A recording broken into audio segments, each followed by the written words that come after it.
I never really thought about Jamal in that way before. He's always been my husband Mark's boy, sweet, polite, and easygoing. But lately, it's like I'm seeing him through a different lens, and I can't figure out if it's just me or if he's changed somehow. This morning was one of those moments that caught me completely off guard. We were out in the garden, pulling weeds and trimming back the roses. It was one of those perfect spring mornings where the air smells like fresh grass and sunlight, and everything feels lighter. Jamal offered to help, which surprised me because, let's be honest, a 20-year-old doesn't usually jump at the chance to do yard work. I was kneeling in the dirt, gloves on, trying to yank out a stubborn root when he walked over, shirt off, carrying a bag of mulch. I looked up, and for a second, I couldn't help but stare. His shoulders were broader than I remembered. His arms, tan and toned from all those hours at the gym, flexed effortlessly as he tossed the bag down. He wiped his brow with the back of his hand, and there was this confidence about him, like he wasn't the same lanky kid who moved in here a few years ago. "Need some help?" he asked, grinning down at me. I laughed nervously, feeling a heat rise in my cheeks that had nothing to do with the sun. "Sure, if you're offering. This thing's got roots all the way to China." He crouched down next to me, so close I could feel the warmth radiating off him. He gripped the root with those strong hands and gave it one good tug. The thing popped out like it was nothing. "Guess you just needed some muscle," he said, smirking as he handed me the root. I rolled my eyes, trying to play it cool. "Don't let it go to your head, tough guy." But as he stood up, brushing the dirt off his jeans, I found myself noticing things I shouldn't be. The way his jawline had sharpened, the way his dark skin glowed in the morning light, the easy confidence in his stride. It hit me all at once. Jamal wasn't a boy anymore. He was a man, and not just any man. A handsome, charismatic one at that. I tried to shake it off, focusing back on the roses, but the thought lingered no matter how much I willed it away. It wasn't just his looks. It was the way he carried himself, the way he joked with me like we were equals, not just stepmother and stepson. Later, when we were packing up the tools, he brushed a stray leaf out of my hair, his fingers lingering just a second too long. I froze, my breath catching in my throat. It was nothing, I told myself, a harmless gesture. But the way he looked at me, those deep brown eyes holding mine just a moment too long, it felt like something. As I stood there, flustered and unsure, I realized I was treading into dangerous territory. This was Jamal, Mark's son, my stepson, but the part of me that had noticed him, that couldn't stop noticing him, didn't seem to care. It started small, little things I probably wouldn't have noticed if I hadn't already been aware of him, in a way I shouldn't be. Jamal's comments, his presence, the way he seemed to find reasons to linger, it all felt different, like there was an undercurrent I couldn't ignore. One afternoon, I was in the kitchen, folding towels from the dryer. Jamal wandered in, barefoot and casual, wearing basketball shorts and a tank top that clung to his chest. He opened the fridge, grabbed a bottle of water, and leaned against the counter like he didn't have a care in the world. "That dress looks nice on you," he said, nodding toward me with a casual grin. It caught me off guard. My first instinct was to brush it off. He was probably just being polite. "Thanks," I replied, not looking up, my hands suddenly fumbling with the towel. "It's green, right? Looks good with your eyes?" This time I glanced up. The way he was looking at me wasn't the way a stepson looks at his stepmother. There was something warm, almost teasing in his expression. My stomach flipped and I quickly turned my attention back to the towels. "It's just an old dress," I said, trying to keep my voice even. "Doesn't look old to me," he murmured, his voice lower now. I didn't respond. I couldn't. My heart was racing and I hated that he could tell. When I finally worked up the nerve to glance his way again, he was still leaning there, watching me with that same amused, knowing look. These moments started to pile up, each one more deliberate than the last. If I walked into the living room, Jamal would suddenly appear, asking if I wanted to watch something on TV. If I mentioned needing help around the house, he'd be the first to volunteer. Once, while we were both sitting on the couch, he leaned over to show me something on his phone. A video, something funny. But instead of holding the phone at a comfortable distance, he moved in close, his arm brushing against mine, his cologne faint but intoxicating. "See? That part right there," he said, laughing as the video played. I nodded, barely paying attention to the screen. I was too focused on the warmth of his arm, the sound of his laugh, the subtle way he stayed just a little too close. At first, I told myself I was imagining it. He was just being friendly. But as days turned into weeks, it became harder to deny. His compliments were too thoughtful, his attention too pointed, and the way he looked at me, like he saw something more, made me feel things I hadn't felt in years. I tried to act normal, to convince myself it was nothing, but the air between us felt heavier now, charged with something unspoken. Every shared glance, every lingering smile seemed to ask a question neither of us was ready to answer. I found myself looking forward to these moments, even though I knew I shouldn't. I started to notice him in ways I hadn't before. How he moved, how his laughter filled the room, how his presence made me feel seen in a way I hadn't felt in a long time. It was a dangerous dance, and we both knew it, but neither of us seemed willing to stop. It was late, later than I realized, and I had just finished my shower. The house was quiet. Mark was still at work, and Jamal had gone out earlier. Wrapped in a towel, I stood in front of the mirror, wiping the condensation away to take a quick look at myself. My hair was damp, clinging to my shoulders, and the heat of the shower still lingered on my skin. I reached for a brush, absently running it through my hair, lost in thought. The sound of the door creaking open snapped me out of my haze. I turned quickly, my heart leaping in my chest, and there he was, Jamal, standing in the doorway, his hand frozen on the knob. His eyes widened the moment he saw me, and I could see the shock on his face as he processed what he had just walked into. "Oh, sorry, I didn't know you were," he stammered, his voice trailing off as his gaze flickered away and then back to me for the briefest of moments. For a second I couldn't move, couldn't speak. My towel, barely secured, felt suddenly precarious, and I clutched it tighter against me. "Jamal!" I finally managed, my voice sharp but more out of embarrassment than anger. "I didn't mean to," he started, stepping back, but his voice was thick with something unspoken, and his movements were slow, hesitant. "It's fine," I said quickly, trying to cover the awkwardness even though my cheeks burned. "Just knock next time, okay?" He nodded, his gaze fixed firmly on the floor now, but he didn't leave right away. Instead, he lingered for a beat too long, his hand gripping the edge of the doorframe. "Yeah, sorry," he murmured again, his voice softer this time. Then he was gone, the door clicking shut behind him, leaving me alone with the sound of my racing heartbeat. I let out a breath I hadn't realized I was holding, and turned back to the mirror, my reflection staring back at me, flushed and unsettled. The whole encounter couldn't have lasted more than a few seconds, but the tension it left behind felt like it would last forever. I told myself it was just an accident, that he hadn't meant to walk in, that there was nothing to read into. But the way he looked at me, just for that split second before he turned away, wasn't something I could easily forget. I tried to shake it off, but the memory lingered long after I had dressed and left the bathroom. When I saw him later that night, sitting on the couch scrolling through his phone like nothing had happened, my pulse quickened again. He glanced up, his eyes meeting mine for a brief moment before he looked back down, his expression unreadable. It was innocent, it had to be, but something about the way he hesitated at the door, the way his voice softened when he apologized, it left me feeling exposed in more ways than one. And the worst part?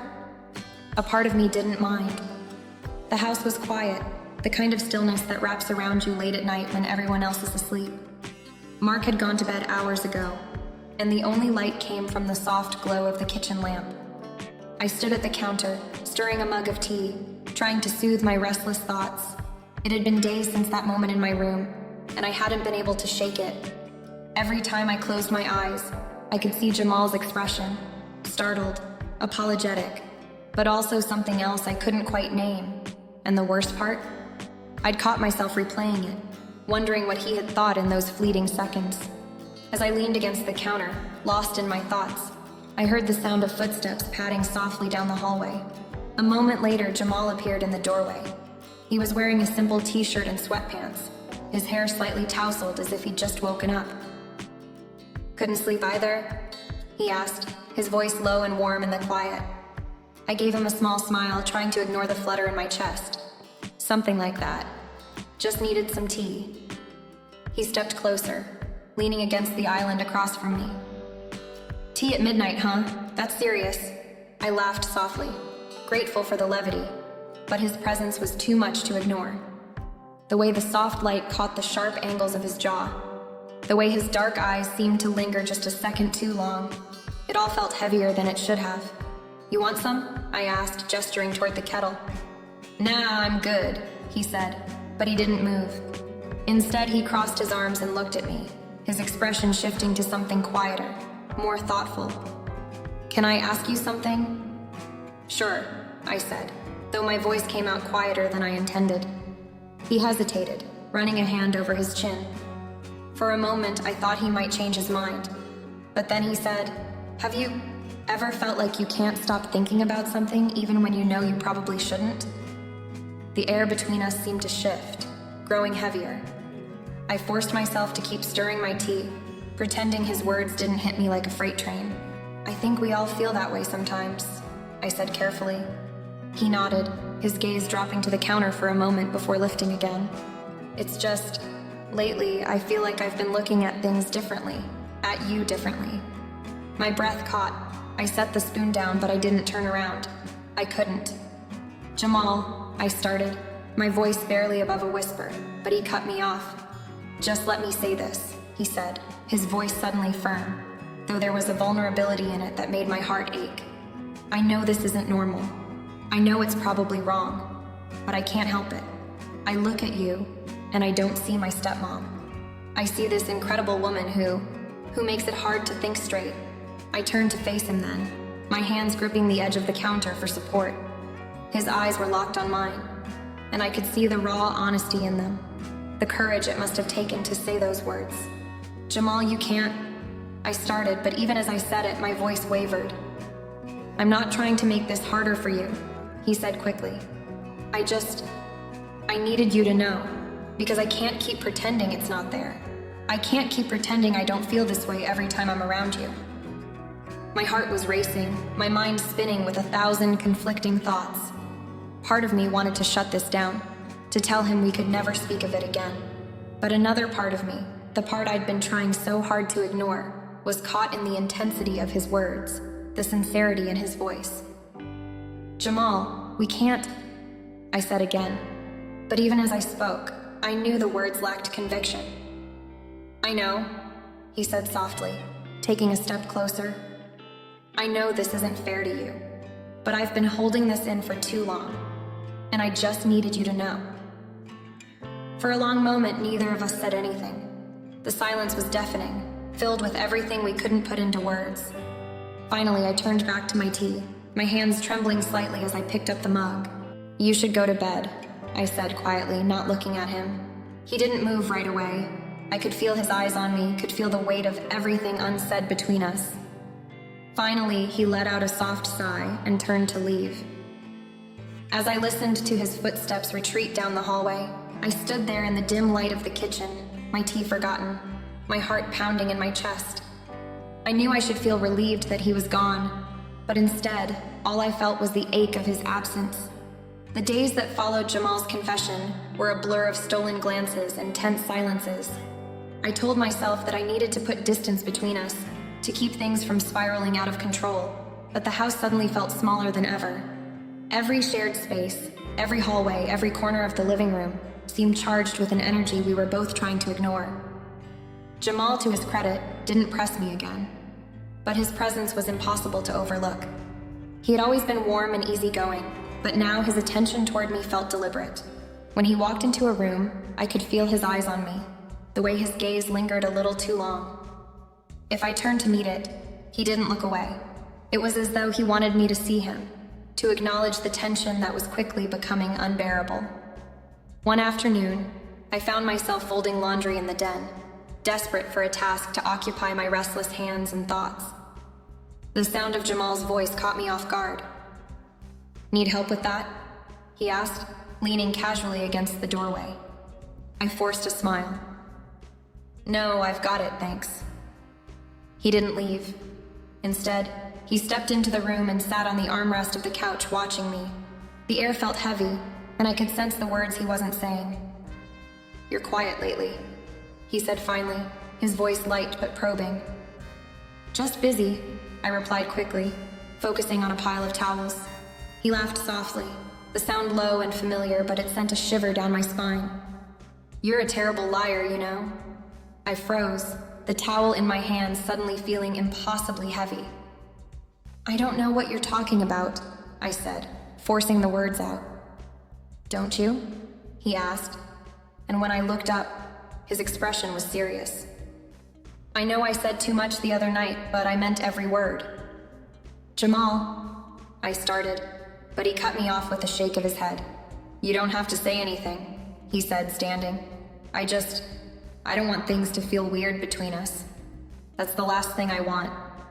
His honesty caught me off guard, and for a moment, I didn't know how to respond. I wanted to tell him that everything was fine, that I could handle this. But the truth was, I wasn't sure I could. The next few days were no easier.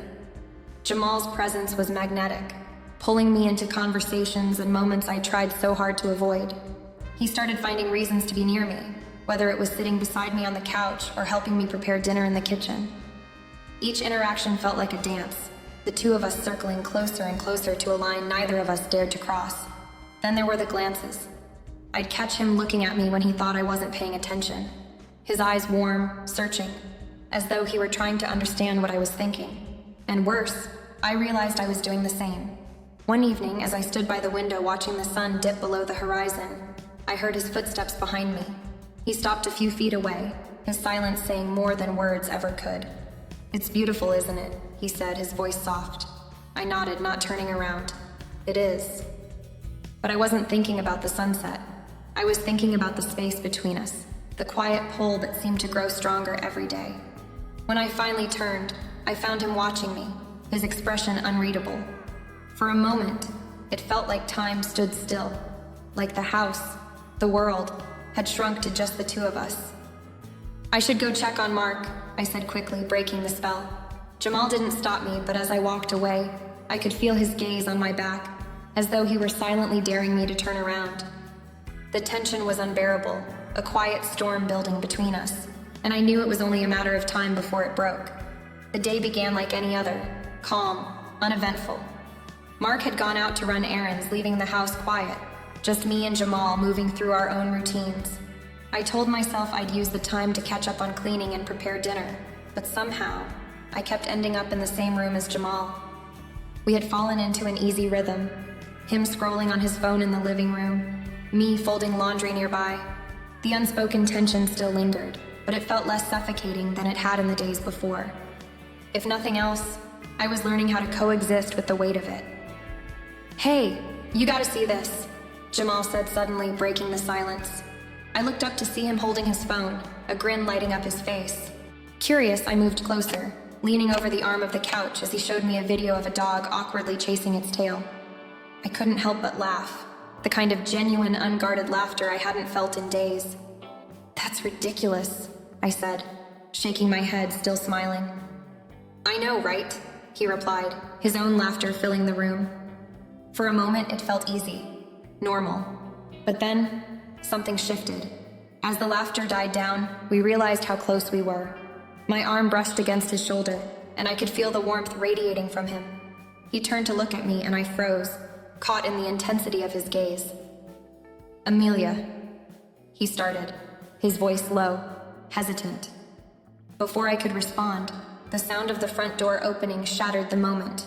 I jumped back, startled, and Jamal straightened, his expression quickly shifting to one of casual nonchalance. Mark's voice carried through the house. "I'm back. Brought some groceries." I busied myself with the nearest pile of laundry, my heart pounding in my chest. "Welcome home," I called out, trying to sound normal. Mark appeared in the doorway moments later, a grocery bag in hand. His eyes flicked between me and Jamal, his brow furrowing slightly. "What's so funny?" he asked, his tone light but curious. "Just a video," Jamal replied easily, holding up his phone. Mark nodded, but his gaze lingered on me for a beat too long. My stomach twisted, but I forced a smile, hoping it didn't look as forced as it felt.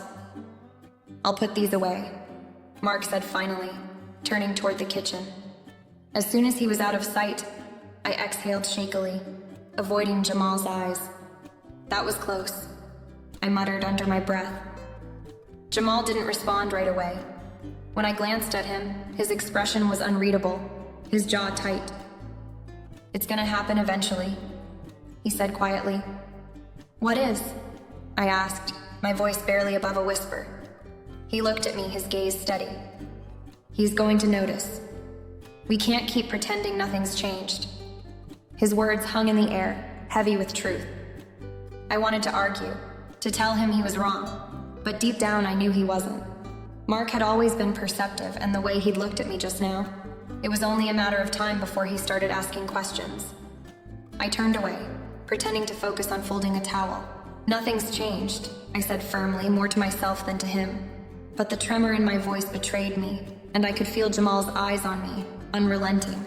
The line we were towing was becoming harder and harder to navigate, and the cracks in our carefully constructed facade were beginning to show. Mark's presence was a stark reminder of the danger we were playing with. And yet, as I stood there, heart racing, I couldn't bring myself to step away. If anything, the risk only made the pull between us stronger. It was late, the kind of night when the world feels quieter than it really is. Mark had gone to bed hours ago, leaving the house cloaked in a stillness that seemed to magnify every creak of the floorboards and every whisper of movement. I was in the den, curled up with a book I wasn't really reading. My thoughts had been too restless lately, darting from one worry to the next, but always circling back to the same source. Jamal. I heard his footsteps before I saw him. He entered the room casually, wearing a pair of sweatpants and a t-shirt that clung to his broad shoulders. His hair was damp, probably from a late shower, and he had that easy, confident stride that always seemed to draw my attention no matter how much I tried to resist. "Couldn't sleep?" I asked, keeping my tone light as I closed the book and set it on the side table. He shook his head, his lips curving into a faint smile. "Nah, not really. Thought I'd see what you were up to." I shrugged, gesturing to the book. "Just passing the time." He nodded but didn't sit down. Instead, he leaned against the doorway, his arms crossed, watching me with a look I couldn't quite decipher. "Can we talk?" he asked after a moment, his voice lower, more serious than usual. Something in his tone set me on edge. I nodded slowly, sitting up straighter. "Of course, what's on your mind?" Jamal stepped farther into the room, his movements deliberate. He didn't sit, didn't lean, just stood there, looking at me with a mix of determination and vulnerability that made my pulse quicken. "I can't do this anymore," he said, his words soft but resolute. My stomach dropped. "Do what?" "This," he gestured between us, pretending like I don't feel what I feel, like you don't feel it too. His words hung in the air, heavy and undeniable. I opened my mouth to protest, to deny it, but nothing came out. I couldn't, because deep down, I knew he was right. "Jamal," I began, but he didn't let me finish. "I know it's wrong," he said, stepping closer.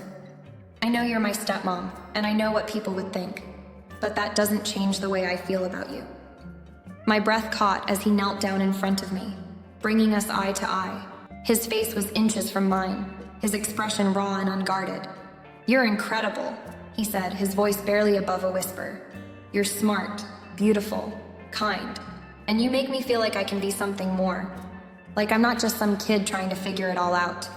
I could feel the heat radiating from him, the intensity in his gaze almost too much to bear. My heart was pounding so loudly I was sure he could hear it. "This isn't fair," I said finally, my voice shaky. "To you, to me, to Mark." He cut me off. "Mark doesn't see you the way I do. He doesn't notice the little things, the way your eyes light up when you're excited, or the way you tuck your hair behind your ear when you're nervous. He takes you for granted." His words hit harder than I wanted to admit. I looked away, trying to compose myself, but Jamal gently reached for my hand, his touch sending a jolt through me. "You don't have to say anything," he said, his voice softer now. "I just needed you to know how I feel, and I needed to know if you feel it too." I hesitated, my mind racing with 1,000 reasons why this was a terrible idea, why we needed to stop this before it went any further. But beneath all the noise, one undeniable truth kept surfacing. I did feel it. I don't know, I said finally, my voice trembling. Jamal smiled faintly, a mix of hope and understanding. "That's okay," he said. "I just needed you to hear me, that's all." He stood then, his hand lingering on mine for just a moment before letting go. "Good night, Amelia," he said quietly, turning to leave. I watched him go, my heart heavy with the weight of what had just happened. The line between us was blurred now, no longer a clear boundary, but something much harder to define. And for the first time, I wasn't sure if I wanted to find my way back to the other side. The house was silent, the kind of stillness that comes with early morning hours when the world hasn't yet stirred. I stood by the window in the den, the moonlight casting a soft glow over the room. My thoughts were tangled, racing in circles around everything that had happened, everything that could happen. Jamal was here again. I could feel him before I saw him, his presence almost magnetic. He walked in quietly, his footsteps muffled against the carpet. His eyes met mine, filled with the same unspoken question that had been simmering between us for weeks. "Couldn't sleep again?" I asked, my voice barely above a whisper. "Not really," he replied, his tone steady but laced with something deeper. He stopped a few feet away, watching me with an intensity that made it hard to breathe. I could see the tension in his jaw, the way his hands flexed at his sides, as if he were holding himself back. "We can't keep doing this," I said, breaking the silence. "Doing what?" he asked, stepping closer. "Dancing around this, pretending like it's not there?" I turned away, looking out the window, my reflection a ghost in the glass. "This isn't a game, Jamal. This is real life. There are consequences." "For what?" he challenged, his voice rising just enough to carry a hint of frustration. "For feeling something we can't control?" I sighed, my shoulders heavy with the weight of everything unsaid. "It's not just about us. There's Mark. There's this family. If we cross this line, there's no going back." Jamal moved closer, his hand brushing against mine. The touch was electric, sending a shiver up my spine. "Do you really believe we haven't already crossed it?" he asked, his voice low, almost pleading. I turned to face him, my heart pounding so hard it hurt. His face was so close now, his eyes searching mine for any sign of permission, any indication that I felt the same pull he did. "I'm scared," I admitted, my voice cracking under the weight of my emotions. "So am I," he said, his voice soft but unwavering. "But I can't keep pretending, Amelia. I can't keep lying to myself about what I feel, about what I see every time I look at you." Tears welled in my eyes as I looked at him, torn between the life I knew and the terrifying, exhilarating possibility of what we could be. "What do you want me to do?" I asked, my voice barely audible. "I want you to choose," he said simply. "Not for me, not for Mark, for yourself, for what you really want." His words hung in the air, a challenge and a plea all at once.